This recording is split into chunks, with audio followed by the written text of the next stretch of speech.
dun, dun. Okay, it says live. We'll give everyone a few minutes. I'm excited to do this again with you. Me too. Can you hear that?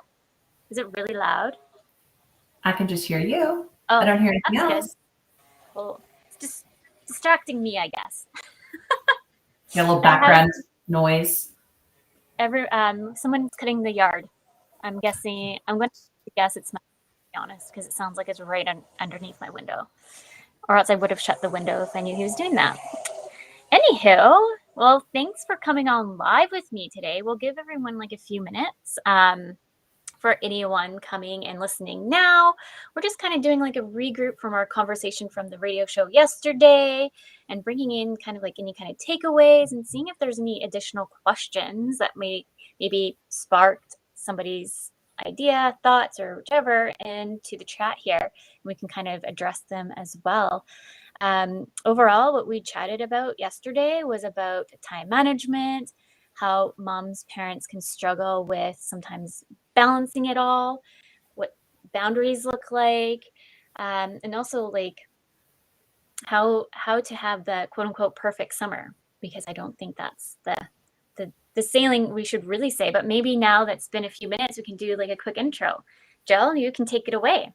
Yeah, awesome. This is so much fun always to come on with you. And I like that we're having the opportunity to sort of do a debrief after the radio show yesterday. For anyone who didn't catch it or who doesn't know me, my name is Jill Wright. I am a time management expert, and I help busy moms and entrepreneurs really just get their time back under control so that they can feel like there is enough time to do everything that they want to do, and in a way where we're balancing productivity and rest and self-care in the equation as well.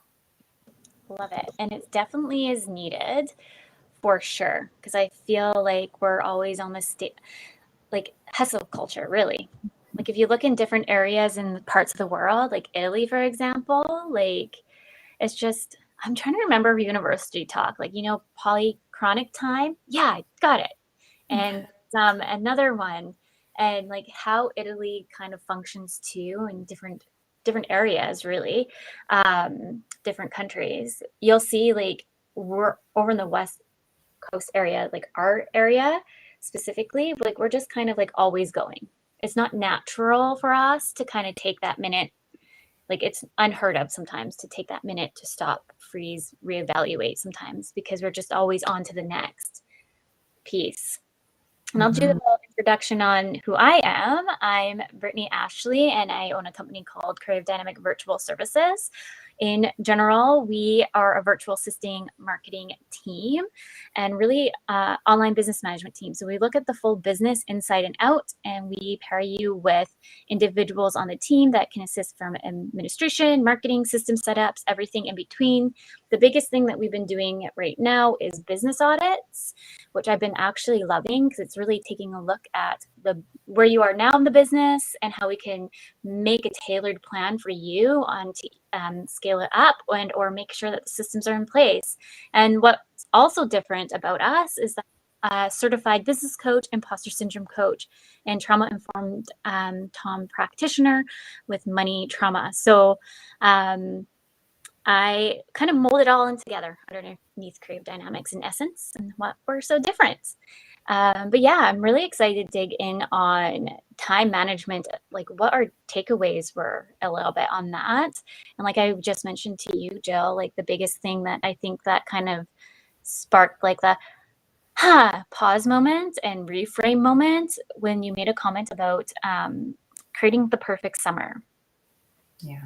I think we fall into this myth, right, that we need to make a magical summer for our kids. And I think it happens around the holiday season as well. And we sort of fall into this comparison game with other people. And it's always, whether intentional or not, I think we try to one up each other, right?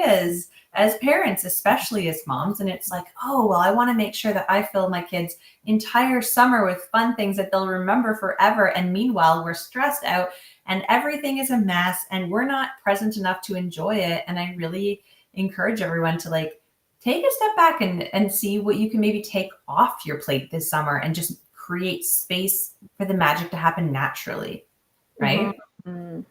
Yeah, and it's going to look so different for everybody. So what we mentioned on the radio show yesterday, if you want to listen, it's on my YouTube channel, the replay. Please go listen. There's some good tidbits that we chatted about, but more or less, like for myself, I'm a pre-planner and I'm very goal oriented. That's why everyone jokes with me, like, how many certifications do you need? A lot. For me anyways. Like, I'm constantly learning, constantly doing something, constantly. That's just me in essence. But for like the summer, I kind of feel like I've gotten rerouted a little bit because we did not lose daycare per se. It's right now on pause freeze because our lovely daycare lady is getting surgery. So health comes first. And so it's just like rejigging my whole calendar of what does summer really look like. And a good chunk sometimes send their kiddos off to camp. And my one kid is finally in camp this week. So I feel like it's a little bit easier to manage, but sometimes with both of them, because sometimes she is going to be home, it's just I feel a little bit more state of chaos. And then I'm trying to answer emails and try to give them the perfect summer. Because what does perfect mean to us? It's going to be completely different from one person to the other, and that's okay. So I just think what you mentioned there, Jill, like really resonated with me yesterday because I'm like, what does the perfect summer mean to me? And I think it's like the happy balance and bringing in the time management piece and then the boundaries piece. Yeah, And we talked boundaries about, is huge. yeah, and saying no. How do we say no? It's so hard. It's so hard, especially because it often comes from this place of wanting to help, right? And wanting to give and wanting to support and be there and make everyone else's life easier. And I think that this idea of saying no can feel really harsh to some of us because it does come from such a loving place. Mm-hmm. And that's the work of boundaries, right? I like to offer a reframe for boundaries for folks. Like, instead of thinking of it like you putting up a wall and saying no to someone, you can think of a boundary as you saying yes, and let me show you how I need that to happen. Or Mm-hmm. yes, but here's your role in that, right? Yeah. And so you're sort of showing people exactly what you need to be able to show up for them. Mm-hmm. And to be clear is to be kind. I think, I don't know who says that, but I hear that all the time. And so if we can just feel comfortable enough to know what we need, first of all, right? We talked about that too. We got to understand exactly what it is that we want, and we need to be able to prioritize it. 100%. Yeah. And I think having boundaries, like I know when I just started my business, it was really hard to create those boundaries and I didn't know what they really looked like. And the first thing for me, and this is what I like to work with clients on, is like the systems piece of making sure we have a great system in place. So then when you're putting extra boundaries in with personal time as well, family, it's more cohesive. So we're not feeling like we're in a state of panic. Like I am, what would you call?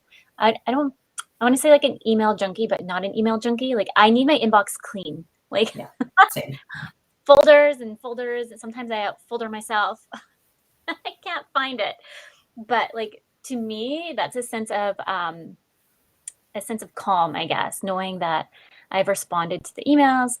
But I knew when I was having my kiddos and when they just came around that I couldn't always be in a state of like, I want to say panic sometimes of answering in the 24-hour time frame and or when we're in the summer time frame.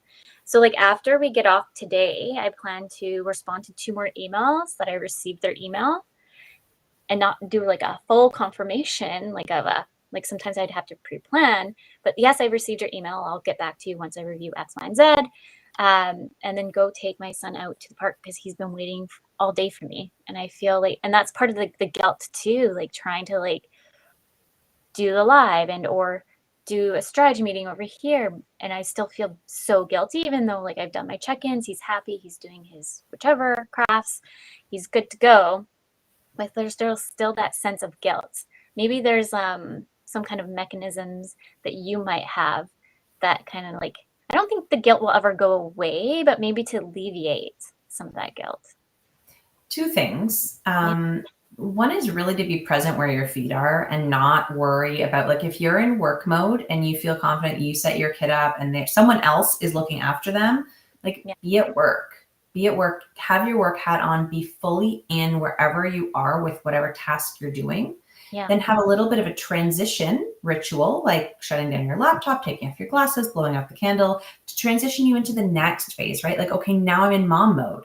Now be where my feet are with my kid. You don't want to be thinking about those emails when you're with your kid. Be present. You know that you left your office, you know, like you sort of dotted all the T's, crossed all the I's, closed all the tabs, all that stuff, and be present where you are. And one thing that I just reread in her book, but I had Julie Cole on the podcast.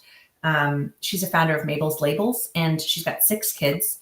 And when I talked to her about mom guilt, because she's running this empire and has 6 kids, and she's like, honestly, Jill, like if something makes me feel guilty, I just change what I'm doing. Like if it's triggering guilt, I don't have time for that. I just think, okay, I'll do this differently next time. Right. And so she just doesn't make space for it, which I think is really, really cool. And I think so many of us are busy enough that we could also try that. Like, I don't have time for this guilt thing. We're just going to make adjustments as we go, and we're doing the best we can. Yeah. What came up for me too is thinking about asking yourself why the guilt is coming up too. I think that's like a big mind shift for myself in a way of not feeling some of the guilt. It's like, why is this hitting hard right now? And it's like, oh, because of X, Y, and Z. So how do I, just like you're saying, implement something slightly different so I can let go or make that mini change over here of what I'm. Yeah. I know, maybe we can quickly talk about the boundary piece of the no, but we won't say too much because then you can go watch the radio show. Yeah. I mean, boundaries are a sticky one. I honestly think that if you have some sort of yardstick to measure your decisions against in terms of whether it be your values, question, sometimes I heard this just recently, it might be fun to share, having a practice where before you say yes to something or add something to your calendar or commit to doing the school cupcake, whatever it is, have a practice where you just stop and you write a little journal prompt like, I want to say yes to this because, or I want to say no to this because, or something like that. Will this thing bring joy, support, nourishment to my life? And just sort of take 5 minutes, write it out and see what happens. Because after that, you're going to be super clear on whether it's a yes or a no for you. And having the practice of if it's not a hell yes, then you have to say no. There's only enough space in our lives for a certain number of commitments and yeses to other people. And if we can align those with things that are also important to us, then I think we're really winning.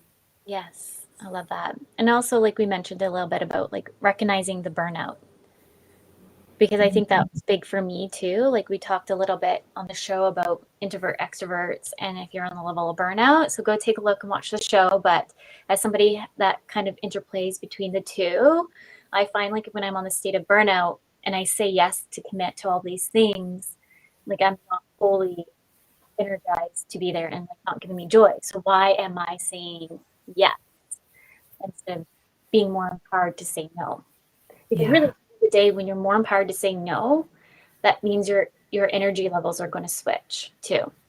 100%. And speaking of energy levels, like if you can get an idea of when you feel in the day or in the month that you have higher or lower energy and really get to know that about yourself, it'll help you make those decisions on where and when you say yes. It might be okay, that thing, I want to do it. This week, I know I'm going to be drained because I'm super busy or I've got my period or whatever.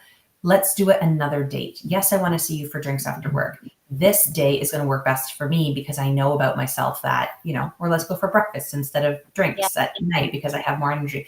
Being self-aware and being able to use that information as you plan things is superpower. Yes, absolutely. So these little chats are about like 15, 20 minutes.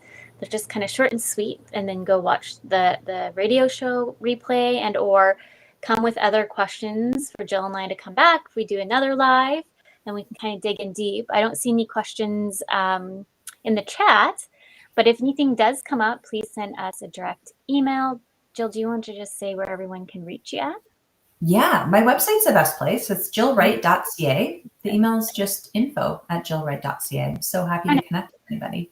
I'm trying to press the buttons and move all the things. I'm still learning this. Let me put it up there for everyone. There you go. There we go. but I went to go check the chat just to make sure I didn't miss anything. There you are. And then for myself, please connect with me at creativedynamicsva.com. I wear many hats, but I really love to systemize and organize the businesses as a whole, inside and out.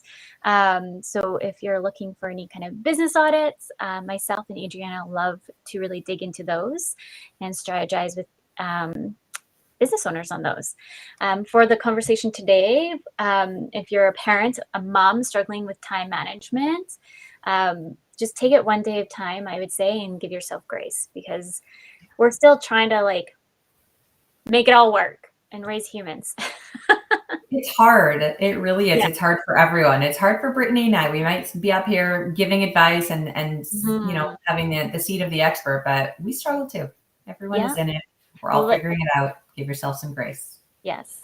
And you never know what's happening behind the scenes. So that's why I always to be kind.